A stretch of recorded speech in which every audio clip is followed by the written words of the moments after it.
esa persona, bueno, me contaba, me decía, bueno, él ya traía muchas situaciones y de pronto pues estaba muerto, de un momento a otro estaba muerto, ¿sí?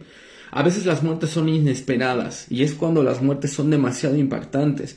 Ahí es lo que nosotros comentamos y decimos, es cuando generan cuando generan un trauma. La muerte cuando genera un trauma es cuando es muy impactante. Si tú fuiste de las personas que viviste la muerte de un familiar o el desapego de alguien que fue muy impactante, entonces eso te va a generar un trauma, ¿sí? Y la persona que vive ese trauma necesita atenderse con un terapeuta en trauma. No puede atenderla a cualquier persona porque si no está capacitada en trauma no la va a ayudar, simplemente le va a generar más dolor y más dolor y más dolor. Así es que por favor, terapeutas también que se sientan muy terapeutas y que digan, no, yo puedo ayudar a las personas. Si no están capacitados para trabajar en trauma, no pueden ayudar a esas personas específicamente que tienen el problema del trauma, ¿ok? Entonces es importante porque si no el trauma no va a desvanecer. Apenas vino otro paciente que su mamá murió por EPOC, que es una enfermedad de falta de respiración, es un síndrome de falta de respiración, se va perdiendo la respiración poco a poco y llegó con una ansiedad marca diablo, ¿no? Que la venía acumulando porque años atrás su hermano había muerto y no entendía por qué. El que reconoció el cuerpo, quien reconoció el cuerpo de su hermano fue él. Los hermanos no lo reconocieron. Eso fue muy impactante. Por supuesto que te trauma. Por supuesto que es muy, muy traumático, ¿no? Otra señora que perdió el año pasado a su marido por COVID, o el antepasado, mejor dicho, por COVID, ¿qué fue lo que pasó? Pues se le murió en los brazos, ¿no? Otra mujer que estaba con su papá, que ya su papá tenía Alzheimer y que se estaba complicando de muchas cosas en el hospital. ¿Qué fue lo que pasó? Bueno, pues que su papá de pronto igual estaba comiendo y dejó de respirar, dejó de vivir, ¿no? Y ella se sintió culpable y ni siquiera fue su culpa, porque ella no lo mató, simplemente su papá dejó de morir, de vivir, y en el momento que estaba comiendo, y ella le estaba dando, con amor le estaba dando a su padre de comer y pues se murió. Entonces de repente la mente puede entrar en esos estados en donde alguien piensa y decir, oye, que se siente responsable de su muerte. No es así, discúlpame, pero no es así. A ver, la Lau me dices, buenas noches, soy nueva, aquí me han recomendado a mi hermana que lo escuche, no he sufrido ninguna pérdida, pero me siento muerta en vida, sufro de ansiedad. Mujer, pues te tienes que atender a la brevedad, si no, sí te puedes infartar o te puede pasar algo. Dime si has pensado ya en el suicidio, si has pensado en el suicidio, entonces ya es un tema bastante fuerte, ¿no? Los suicidios, por ejemplo, son demasiado impactantes, ¿no? También genera un trauma. Si hablamos del aborto, por ejemplo, el aborto genera un trauma en el vientre de la mujer tiene un trauma y por lo tanto el hermano que viene, si nace otro bebé después de ese aborto, le va a generar un trauma haber estado en un lugar donde ya hubo una muerte y sobre todo si fue inducido el aborto, también hablamos de un trauma y aunque no me lo crean, eso es así. Eso es así.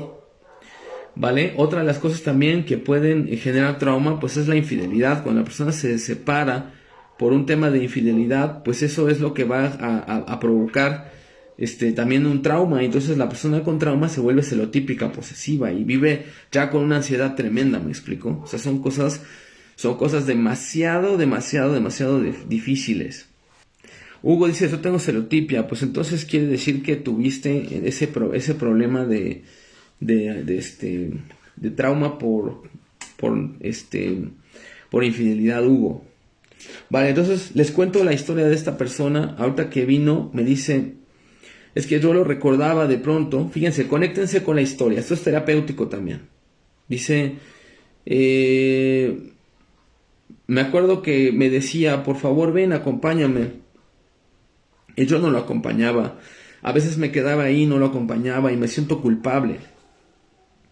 Era muy bueno conmigo, mi esposo me cuidaba un montón y recuerdo que siempre era un muy buen proveedor, hasta se quedaba a veces sin dinero pues por darme lo que necesitaba y lo que la familia necesitaba, ¿no?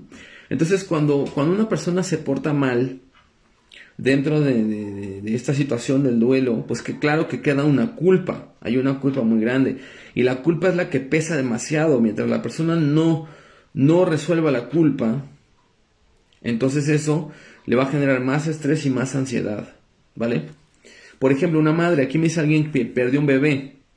La madre que pierde un bebé que aborta, inconscientemente puede maltratar a sus hijos que sí están en la vida porque se siente culpable con el bebé que no se quedó en la vida. Entonces eso también es muy lógico y por lo tanto no los trata bien, no los puede mirar.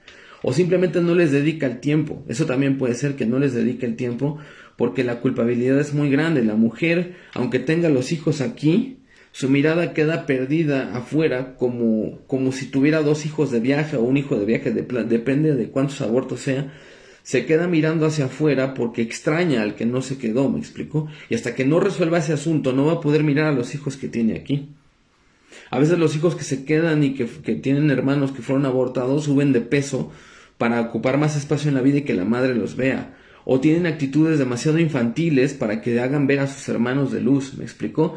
Son los típicos niños que cuando son pequeños pueden tener un amigo imaginario.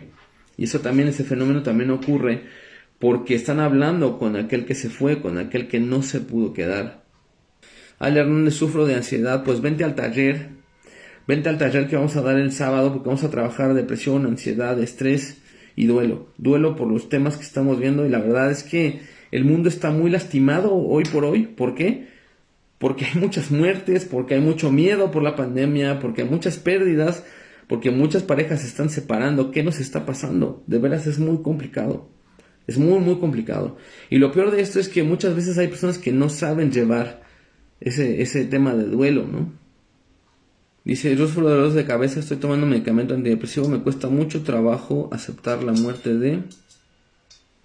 de mi padre, me deprimo mucho, mi esposo, a quien me animó a escucharte. Qué bueno, Beatriz, que estás aquí con nosotros. Si te interesa, pues vente el fin de semana, tenemos una promoción para familias y tenemos cupo limitado. Quien esté aquí interesado, pues véngase. Raquel dice, ahora sí lo puedo ver. Dice, recordarlo ya no lloro, al contrario me siento tranquila al saber que él está descansando al lado de sus ancestros. Bueno, pues eso es muy bueno. Quiere decir que ya tiene una parte de superado del duelo. No es fácil.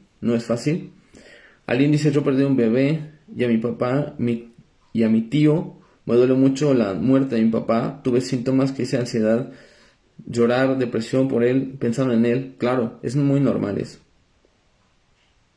Jenny García dice, entonces los amigos imaginarios no son parte de un proceso de madurez. No siempre.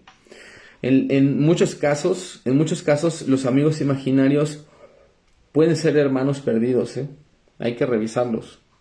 Dice Adriana Burr, dice, mi mamá tenía la enfermedad del EPOC, falleció cuando yo estaba presente, me deprimí mucho. Claro, pues eso fue muy impactante. A ver, antes de hacer la meditación, en la terapia, les quiero proponer algo, que me digan cuál fue la muerte para poderlos ayudarle a entenderla. ¿Cuál fue la muerte que tuvieron sus familiares? ¿O cuál fue la causa de su separación? Y yo les voy a decir a profundidad qué significó psicológicamente, qué es lo que significó. ¿Por qué? Porque para poderlos ustedes cerrar esos duelos, esos ciclos, tienen que comprenderlos. Si no los comprenden, no los van a poder cerrar. Y yo aquí con mucho gusto te los voy ayudando. A ver, denme su comentario, por favor. Díganme cuál fue la causa.